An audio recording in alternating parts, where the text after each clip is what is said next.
and thank you all. Nice to be here. Great view out there as well.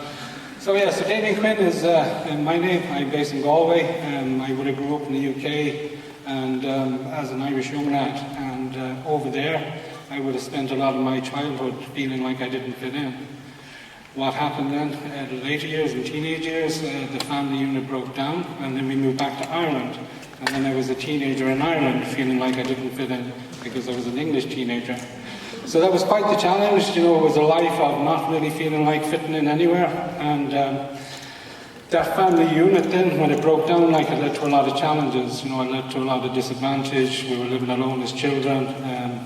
It wasn't the statutory agencies or the upwardly mobile people that were coming in to check on us. It was people that had the least that would often come in and see that we had food in our bellies and fire on and all that type of stuff, and people from communities that would be very much othered.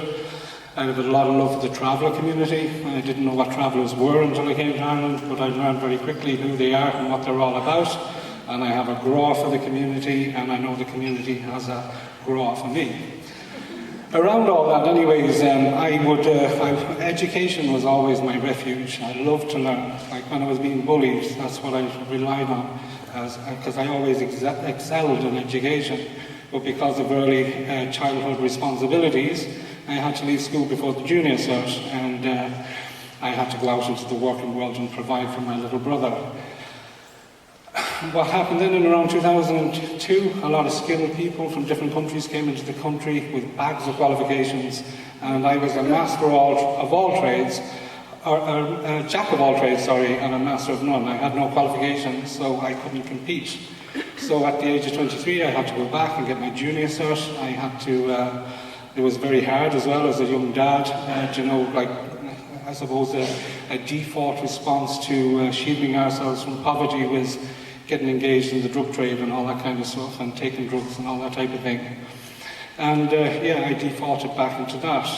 Now I was doing very well, doing my junior cert. I got all distinctions and all that type of thing, but I was still eating over the fence. I was on a crossroads. I wanted to change, but circumstances and all that just didn't allow for it. I didn't believe they did anyways, and I got caught. I went to prison then for a couple of years, and in prison I finished my leaving cert, and I did some open university stuff in business and that type of thing. And I believed naively that I'd hit the ground running when I'd leave. I'd be able to start again, reimagine myself, a new person, new life, gather everybody back and that type of thing. That couldn't have been further from the truth. My background let me down everywhere I went, despite serving my time. So much so, I had to run out of the country and all that kind of stuff. I was back into square one within a very short period of time. And it was horrible, to be honest. But in that, I found out about myself. I found out that I could run as far and as fast as I like, but I would never be able to run away from myself. And that was when I started to work on myself and get myself right. Luckily, I came across Equal Ireland. Equal Ireland is a not-for-profit third education provider, and I would have started doing business, community development, leadership and management and that type of thing. I joined because I was interested in business studies, but I found very quickly I started to learn about community development, empowering marginalised people, empowering marginalised communities. I wanted to give back because I had spent 10 years being a professional bollocks and it got me nowhere. So in that then I started to look at community development, wanted to get involved in everything, trying to volunteer here, there and everywhere, but for years and years my background kept letting me down. Luckily, I stuck with it, and I went to an open day at UCC, and I heard about a lady who wrote a policy as part of her thesis. It was about working to change. It was a social enterprise employment strategy. Sorry, the first one was a new way forward, and then it was working to change. And basically it was about integrating violent prisoners back into the workforce. And when I heard that, I said, I need to find out who she is, I need to reach out, I need to get involved. This is what I want to do. So I did my master's, I wrote Spéire Nua, and basically it was life after prison for the reformed individual, barriers or opportunities.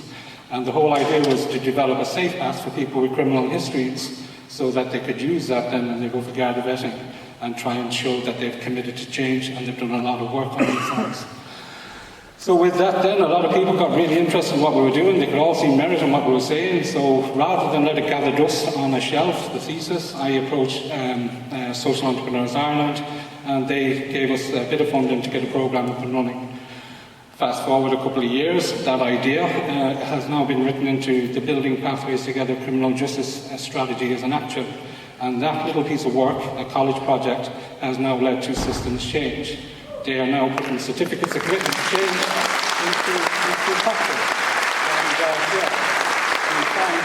And we signed the contract on that last week, and a massive thank you to, in particular, to Lorna Conway, as she's moved from justice into higher education, which she was really a solid connection there, and Mary O'Regan and Stephen Dillon and all the rest of them.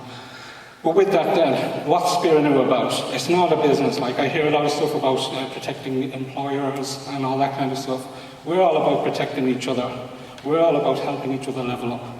That's what we're about. Like, there's no them and us. That's what community development means to me.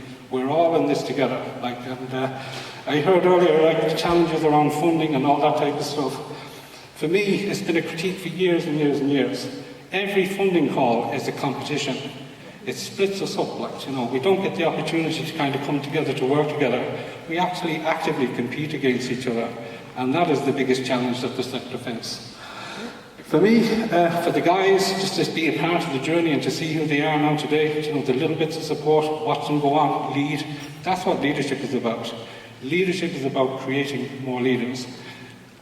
Employment is not about managing people and assets and things. It's about bringing out the best in everybody.